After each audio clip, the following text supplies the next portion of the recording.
지난 한 주간도 은혜 가운데 지켜주시고 저희를 영광 예배당으로 불러주셔서 사랑을 베풀어 주심에 감사를 드립니다. 하지만 일주일 동안도 주님 말씀대로 살지 못하고 사탄의 유혹과 세상의 거짓과 욕심의 마음을 빼앗겨 살았던 우리의 죄를 고백하오니 주님 용서하여 주시옵소서. 지금까지 이 나라를 지켜주심에 감사드립니다. 대한민국이 더 이상 잘못된 이념으로 분열되지 않고 서로가 사랑과 화합으로 하나 되는 나라가 되게 하옵소서. 대한민국이 주를 믿는 성도들이 넘쳐나게 하시고 통일로 하나 되어서 그 어디에서든지 주님을 찬양하고 예배하는 소리가 그치지 않게 하여 주시옵소서. 영광교회를 축복해 주시고 부흥하게 하시니 감사합니다. 영광교회를 통하여 주님을 알지 못하는 많은 영혼들이 주님 앞으로 돌아오게 하여 주시고 영광교회를 통하여 주님의 나라가 확장되는 큰 부흥의 역사가 일어나게 하여 주시옵소서. 여러 가지 어려움 속에서도 영광교회를 지켜주심에 감사드립니다. 특별히 섬기시는 담임 목사님에게 지혜와 능력과 성령의 충만함을 주셔서 영광교회를 전도하고 선교하는 세계적으로 크게 쓰임받는 교회로 만들어 주시옵소서. 모든 부서를 사랑으로 섬기는 교역자들과 교사들에게 영육 간의 강건함을 허락하여 주시옵소서. 그들의 앞날을 은혜로 인도하여 주시옵소서. 그들을 통해서 이 시대를 이끌고 나갈 수 있는 많은 지도자들이 우리 영광교회 자녀들 속에서 나올 수 있도록 주님 도와주시옵소서.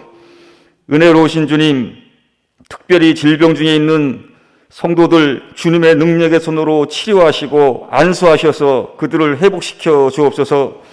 믿음이 연약한 자들에게는 강한 믿음을 허락하시고 세상을 능히 이길 평안과 소망을 저들에게 부어 주옵소서. 사순절입니다. 사순절 기간 동안 주님의 깊으신 사랑을 더 깊이 체험할 수 있게 하옵소서. 세상 유혹과 어둠의 세력에 고통당하는 이웃들에게 빛이요 생명이신 우리 주님을 기쁨으로 전하는 영광의 성도가 되게 하여 주옵소서. 담임 목사님 말씀 전하십니다. 담임 목사님 영육간에 강건케 하시고 오늘 전하는 목사님의 말씀에 우리 모두 큰 은혜 받고 돌아가는 감사의 시간이 되게 하옵소서. 이 모든 말씀을 예수님의 이름으로 기도하옵나이다. 아멘.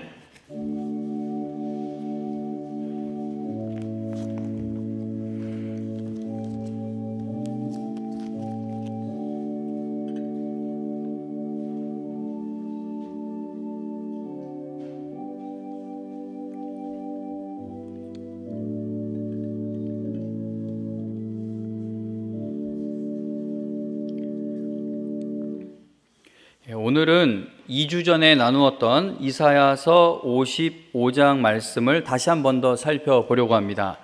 이사야서 55장 8절과 9절입니다. 이사야서 55장 8절과 9절 하나님의 말씀 읽어드립니다. 이는 내 생각이 너희의 생각과 다르며 내 길은 너희의 길과 다름이니라. 여호와의 말씀이니라. 이는 하늘이 땅보다 높음같이 내 길은 너희의 길보다 높으며 내 생각은 너희의 생각보다 높음이니라. 아멘. 내 생각이 완전히 깨져야 하나님의 길이 보인다라는 제목으로 하나님의 말씀 증거하겠습니다. 요즘에 저도 유튜브를 통해 다른 교회 목사님들 설교 또 예배를 이렇게 봅니다. 예배를 드려야 한다고 하는데 어쨌든 이게 유튜브를 통해 보는데 그분들과 비교해보면 저는 정말 설교를 못하는 게 아닌가 생각을 해봅니다. 찬양들도 잘하시고 또 이렇게 요약해서 전달하는 그 전달력도 다들 부럽습니다. 저는 설교를 뭐 이렇게 잘하는 편에 속해 있지는 못합니다. 그래도 한 가지 다행인 것은 저는 설교 말씀이 성경 본문에서 벗어나지 않기 위해 최선의 노력을 다하고 있으며 하나님의 은혜를 간절히 구하면서 설교 말씀을 준비하고 있다는 겁니다. 그래서 제가 개인적인 이야기를 설교 말씀 중에 예화로 자주 사용을 하면서도 혹시 본문 말씀과 상관없는 이야기는 아닐까 많은 고민을 하게 되고 조심을 하고 또 조심을 하게 됩니다. 자, 그러나 오늘 이 시간에는 어제 늦은 밤부터 오늘 새벽까지 제가 어떤 일을 겪으며 하나님을 깊이 생각했던 것에 대해서 여러분들께 말씀을 드리고 싶습니다. 그래서 본문을 하나하나 보기보다는 좀 제가 겪었던 일을 말씀을 드리고 싶습니다. 원래는 오늘 주보에 본문 말씀을 실어 드린 것처럼 이사야서 55장 말씀을 통해 하나님의 생각이 우리의 생각과 어떻게 다른지를 살펴보려고 했습니다.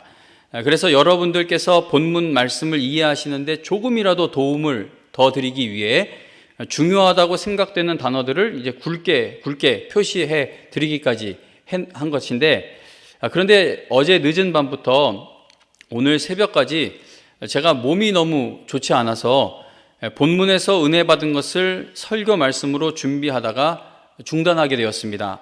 설교 준비를 절반 정도밖에 완성하지 못했는데 몸이 너무 좋지 않아서 응급실을 또 다녀왔습니다. 코로나 지금 터지고 나서 한번 지금 세 번째입니까? 네 번째입니까? 그렇게 응급실 다니지 않던 사람인데 자꾸 다닙니다.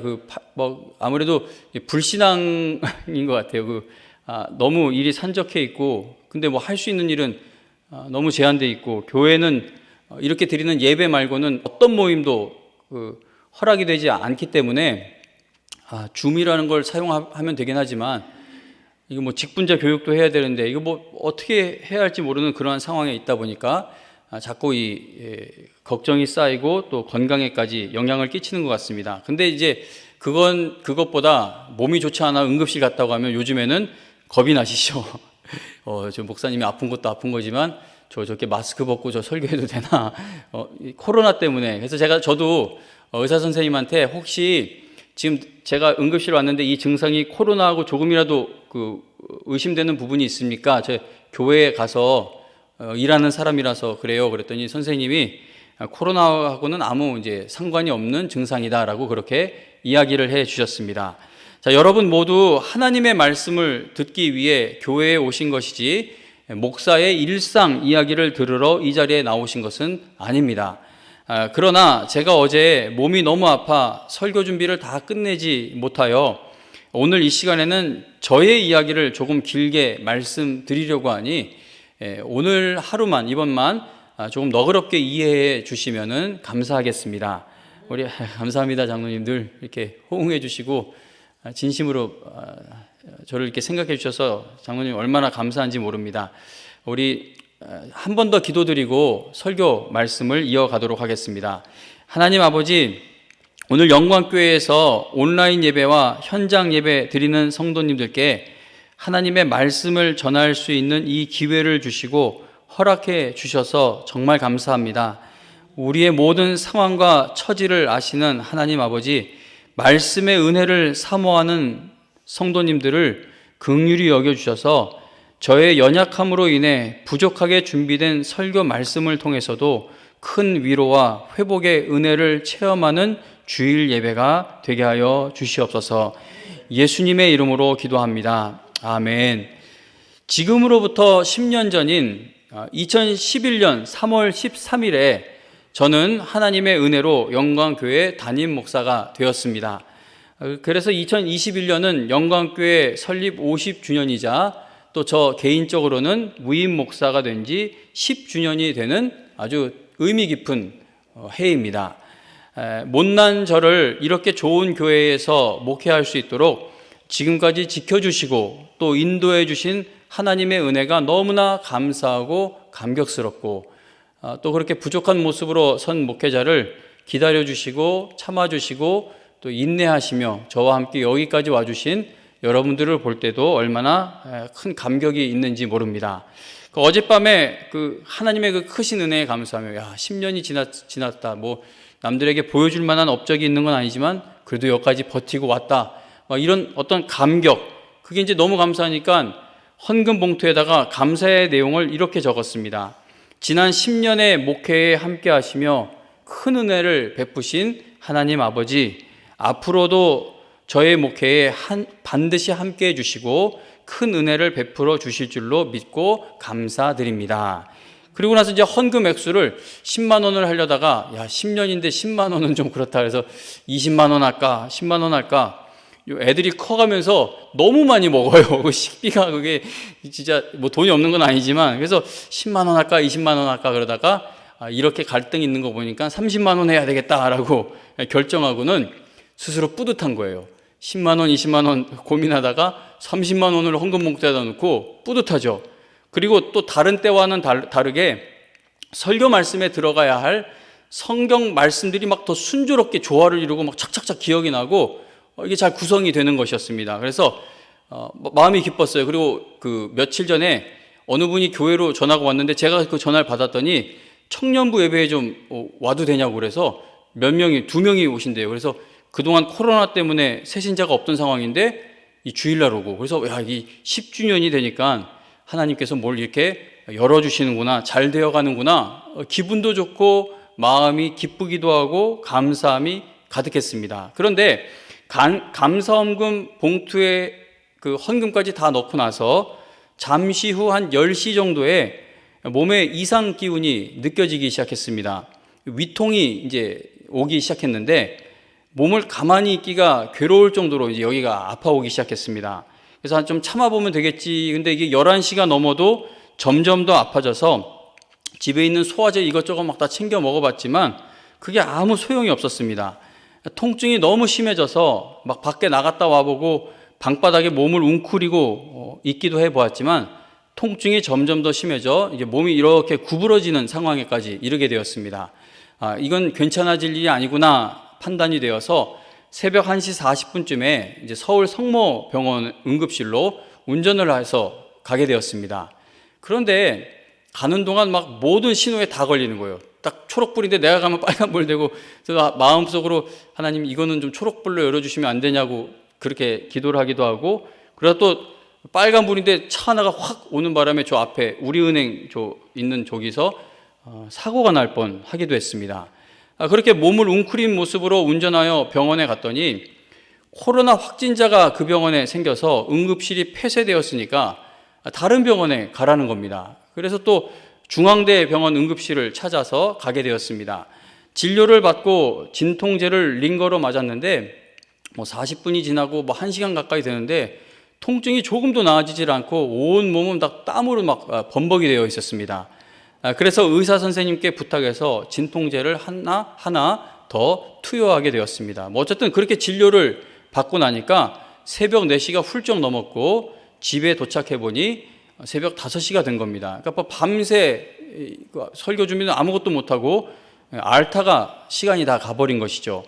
영광교회 위임 목사가 된 지 10주년이 되는 날 하나님의 은혜에 막 감격하고 감사하고 찬양했더니 저에게 돌아온 거는 위통이었던 것이죠. 하나님 감사합니다 막 그렇게 막 헌금도 챙기고 그러는데 돌아온 거는 아픈 거예요. 그래서 몇 시간을 끙끙 앓으며 하나님 아버지께 이것저것 말씀드리고 여쭈어 보다가 이런 질문도 하나님 앞에 드리게 되었습니다.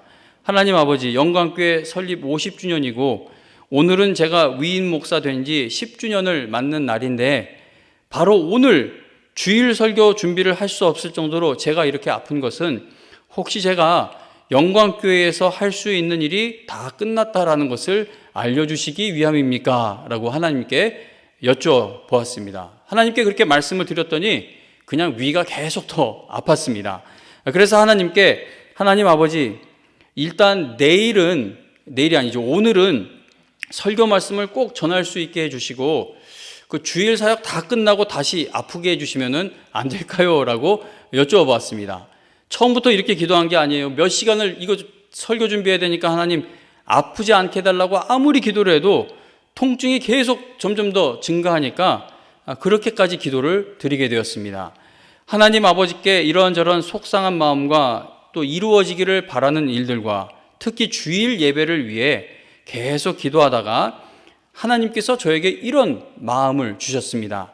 최현 목사야, 10년 전 영광교회의 그 어려움 속에서 미혹한 네가 전했던 그 설교 말씀들을 너 요즘 코로나 상황 속에서 다시 전하고 있지 않니?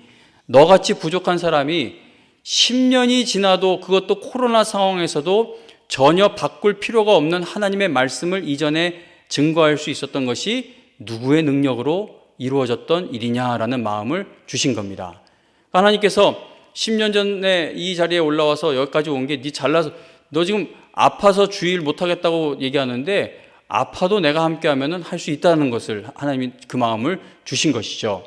그러니까 하나님께서 이 마음을 주시자 에베소서 3장 20절에 하나님은 우리 가운데에서 역사하시는 능력대로 우리가 구하거나 생각하는 모든 것에 더 넘치도록 능히 하실 분이다 라는 말씀을 떠올리게 되었습니다.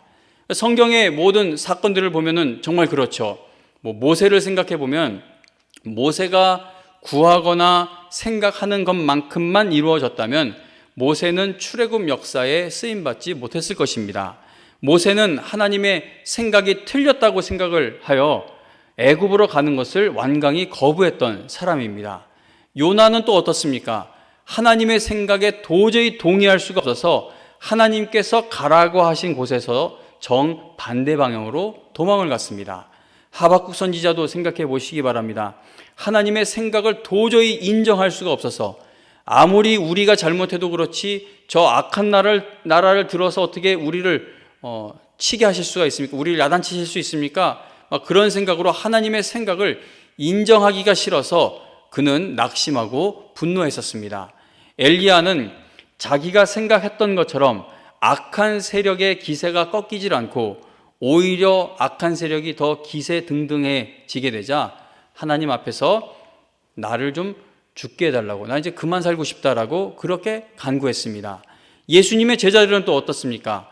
예수님을 잘 따르면, 예수님을 잘 믿으면 높은 자리에 올라가게 될 것으로 생각을 하고 있다가 십자가 밑에서 전부 도망을 가버리게 됩니다.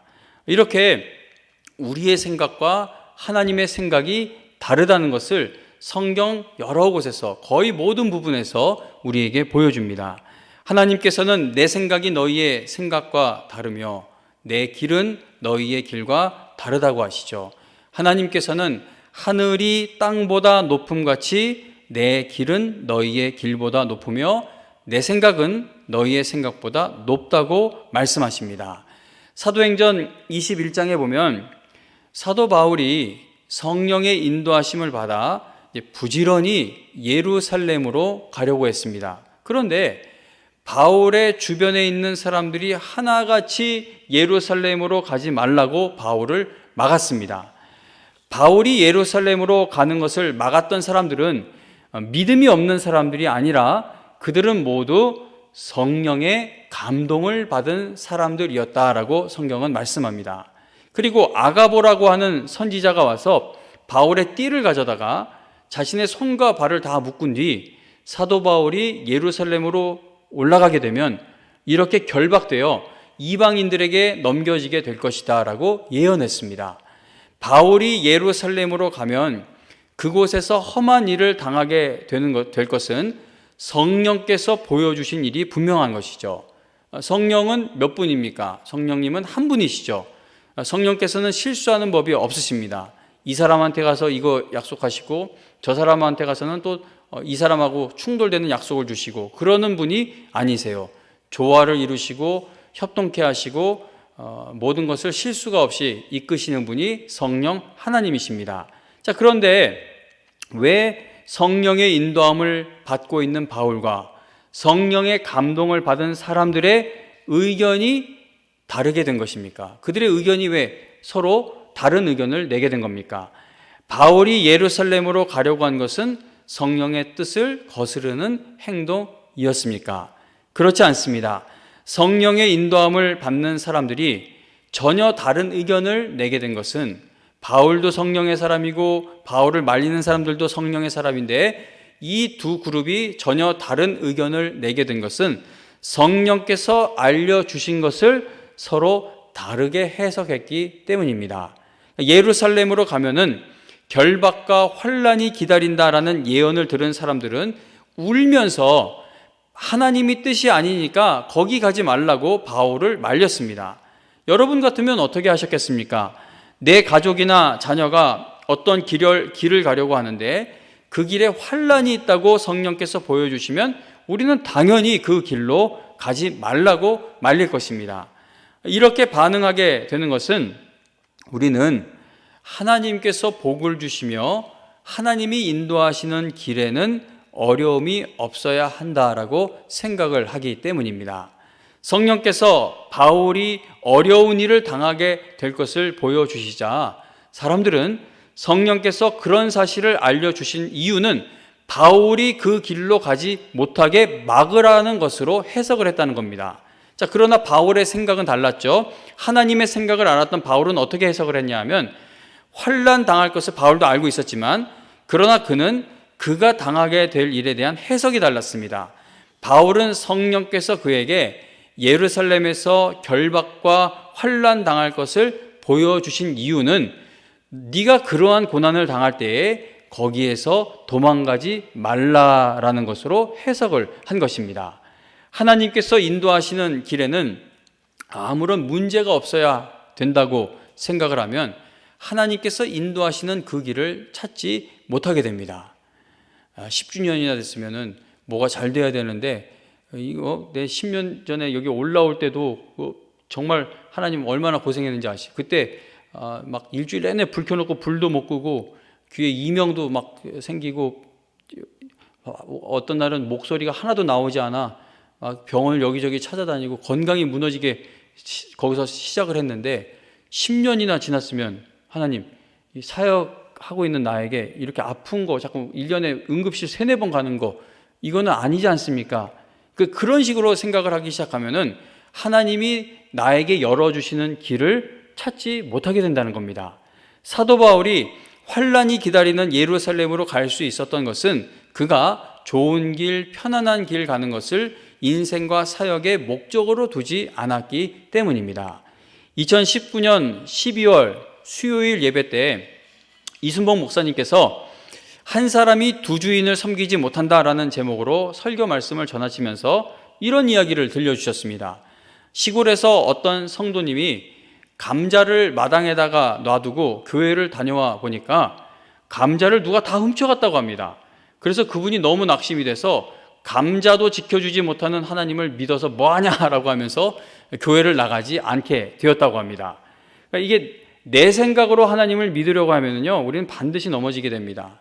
야, 이게 10주년 됐는데 왜 하나님이 나를 이렇게 아프게 하시는 건가? 월화수목금토주 그 수많은 날 중에 주일 새벽에 아프게 하면은 나를 어떻게 하겠다는 건가? 내 생각으로 하나님을 믿으려고 하면은 우리는 넘어지게 되는 것이죠. 감자가 도난당하지 않을 것이기 때문에 하나님을 신뢰하는 것이 아닙니다. 감자가 다 도난당해도 하나님의 일, 하나님의 생각은 반드시 이루어져 갈 것이 확실하기 때문에 우리가 하나님을 신뢰하는 것입니다. 마태복음 17장 13절부터 20절에 보면은 베드로가 예수님께 크게 칭찬받는 대답을 하는 이야기가 기록이 되어 있습니다. 예수님이 제자들에게 너희는 나를 누구라 하느냐라고 질문하시자 베드로가 예수님께 주는 그리스도시요 살아계신 하나님의 아들이십니다 라고 100점 넘는 대답을 하게 되었습니다. 아주 완벽한 대답이죠.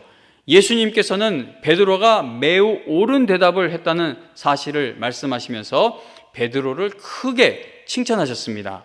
그런데 그게 이제 20절까지 이야기고 21절부터 28절까지의 이야기로 넘어가 보면 베드로가 예수님께로부터 크게 책망받는 이야기가 나옵니다. 예수님께서 제자들에게 예루살렘으로 올라가서 겪게 될 그 고난에 대해서 말씀을 해 주시자 베드로가 어떻게 했죠? 절대 그런 일이 일어나서는 안 된다고 예수님께 항변했습니다. 예수님을 야단치듯이 항변했죠. 예수님 그런 일이 일어나면 안 된다고 했습니다. 그러자 예수님이 베드로에게 우리가 잘 아는 말씀이죠. 사탄아 내 뒤로 물러가라. 그리고 하시는 말씀이 너는 나를 넘어지게 하는 자로다. 네가 하나님의 일을 생각하지 아니하고 도리어 사람의 일을 생각하는도다라고 강하게 야단치셨습니다. 자, 예수님에 대해 바르게 알고 있는 것처럼 보였던 베드로의 문제는 무엇이었습니까? 그의 신앙 고백에 좀 문제가 있었던 것일까요? 그렇지 않아요. 베드로가 예수님에 대한 그 고백, 주는 그리스도시요 살아계신 하나님의 아들이십니다라는 그 고백은요 완벽한 답변이었습니다. 완벽한 신앙 고백이었습니다. 그러면 베드로의 문제는 무엇이었습니까? 베드로는 그 100점짜리 신앙 고백에다가 고난은 절대 섞일 수가 없다고 생각하고 있던 것이 큰 문제였던 겁니다. 베드로는 하나님의 뜻을 행하시는 예수님께는 나쁜 일이 절대 일어나서는 안 된다고 생각을 하고 있다가 예수님께로부터 사탄아 내 뒤로 물러가라 라는 책망을 받게 된 겁니다. 우리의 기도에는 내 주여 뜻대로 행하시옵소서, 내 모든 일들을 다 주님께 맡기니, 내 생각을 다 깨트리고 내 생각까지 주님께 맡기니 날 주관하셔서 살든지 죽든지 주님의 생각대로 하소서라는 그 결심이 있어야 합니다. 성령께서 우리가 가야 할 길을 다 가도록 인도하시고 도와주실 것을 확신하여 하나님의 생각에 무조건 순종하겠습니다 라고 기도하며 나아가는 여러분과 제가 될 수 있기를 바랍니다. 우리가 꼭 건강해야 할 때 건강이 흔들리죠.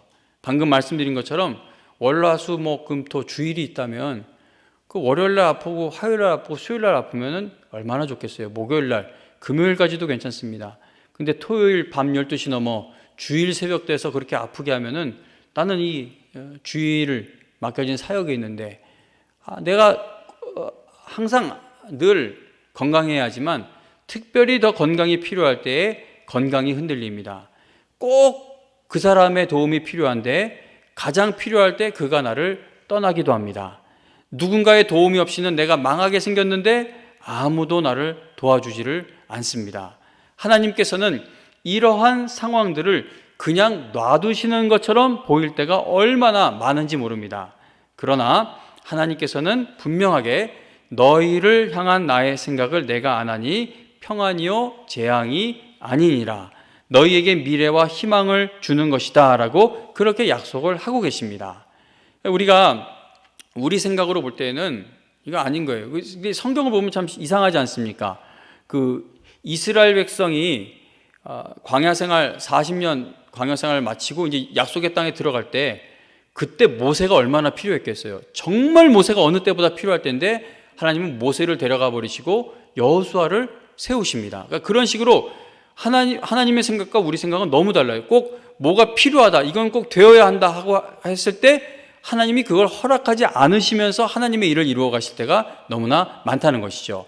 그래서 성도님 여러분, 뭐가 안 될 때 하나님이 나를 망하게 하시려나 보다 그 생각을 절대 가지시면 안 된다는 거예요. 왜냐하면 성경은 너무나 분명하게 이야기하죠. 우리를 향한 하나님의 생각은 평안이고 재앙이 아니라고 합니다.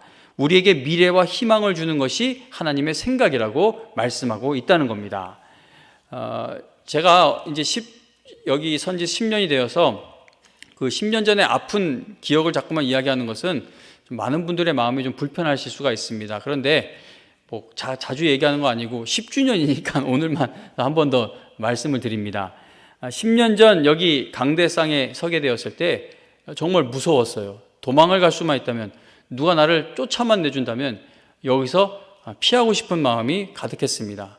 세상에 교회 빚이 그렇게 큰데, 그 어마어마한 빚인데 그 빚의 근거가 요만한 박스가 다였어요. 그러니 누가 봐도 그게 말이 안 되죠. 어떻게 그만한 박스가 그 빚의 근거가 될 수가 있습니까? 처음부터 말이 안 되는 데서 시작이 되는데 정말 무서웠습니다. 어떤 때는 이렇게 11시 예배 설교하러 올라오기 전에 저를 잠깐 불러내서 최현 목사가 뭐가 잘못됐는지 막 조목조목 말씀해 주는 분도 계셨는데 그런 말 듣고 나면은 그분에 대해서 뭐 화나거나 막 씩씩거리나 그런 게 아니라 설교 말씀을 전하지 않고 어디로 숨어버리고 싶고 도망가고 싶었습니다. 그런 말 한번 듣고 딱 올라오면은 다 나를 막 째려보고 있는 것 같고 다 나를 의심하고 있는 것 같고 정말 어찌할 바를 몰랐습니다. 정말 창피했죠. 지금도 창피하고 정말 창피했었고 피할 수만 있으면 피하고 싶었고 두려웠고 떨렸습니다.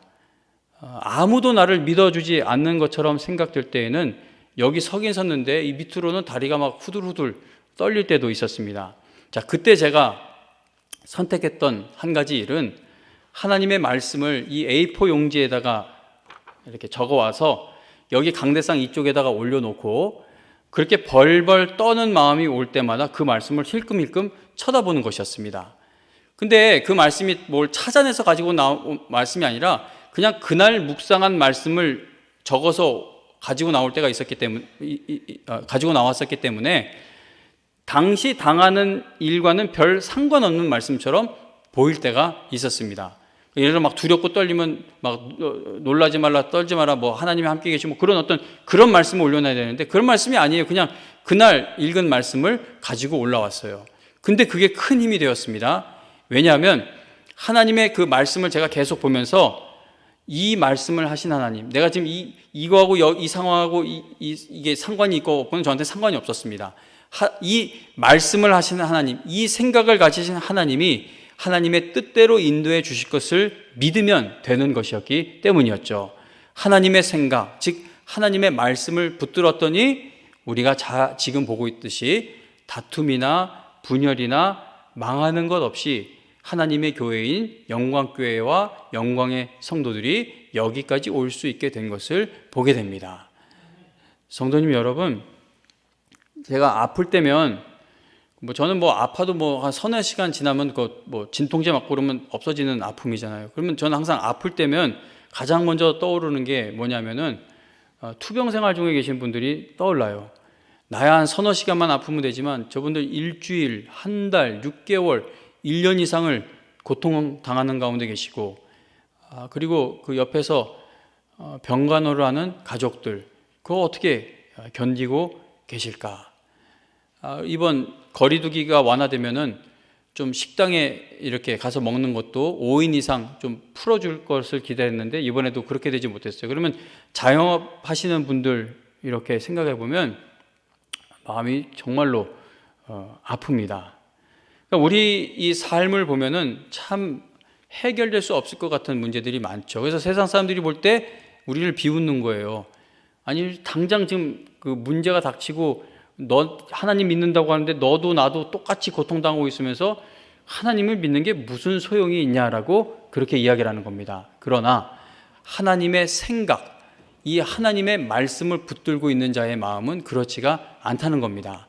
가장 망할 것 같은 자리, 오늘 이 말씀을 전해야 되는데 위통이 심해져서 주저앉는 자리, 어떤 자리가 되어도 하나님의 생각은 반드시 이루어집니다라는 것에 소망을 두고 나아가다 보면은요, 하나님이 여기까지 인도하셨습니다, 하나님의 은혜입니다라고 고백할 수 있는 날이 오게 된다는 겁니다. 하루하루 사는 게 고단해요. 힘들어요. 그러나 세월이 지나고 나서 그 힘들었던 지난날의 하루하루를 보면은 그때도 하나님의 은혜였구나라는 것을 인정하고 고백하는 날이 오게 된다는 것입니다. 그러므로 성도님 여러분, 여러분들의 생각으로 여러분들의 인생을 평가하시거나 포기하시거나 교만해지지 마시고 하나님의 생각을 여러분들의 생각에 채워 넣으시길 바랍니다. 그러면 아무리 절망적인 자리에서도 소망의 마음을 가질 수 있게 될 것이고, 아무리 평안한 자리에서도 마음이 교만해지지 않을 수 있게 될 것입니다. 하나님의 생각 앞에서 내 생각을 완전히 깨트려 버리는 성도가 되어서 하나님의 생각이 이루어지는 길로 가며 쓰임을 받는 그 큰 복을 받게 되시기를 주님의 이름으로 축원합니다. 찬송가